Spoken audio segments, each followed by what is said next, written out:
आज हम बनाने वाले हैं स्टार्टर में एग पॉकेट। इसके लिए हमें सामग्री में चाहिए 2 कच्चे अंडे, नमक स्वाद अनुसार, काली मिर्च, चीज, ग्रीन चटनी और बटर। पहले हम कच्चे अंडे में से व्हाइट और येलो पार्ट्स अलग कर देंगे। ये मैंने बॉटल लिया है, येलो पार्ट निकालेंगे।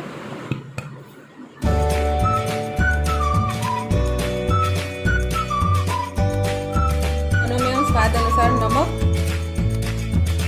और काली मिर्च डालेंगे, थोड़ा सा ही डालना है काली मिर्च, और उसको मिक्स कर लेंगे। ऐसे दोनों को मिक्स कर लेना है अलग अलग।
डालेंगे, सेलो फ्राई करना है बटर में। ये जो पॉकेट बना है वो डालेंगे इसको।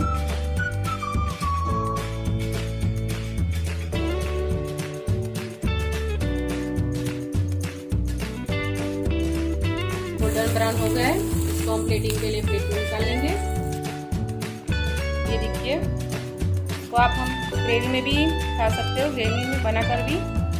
नेक्स्ट वीडियो में आप देखेंगे एग पॉकेट विथ ग्रेवी।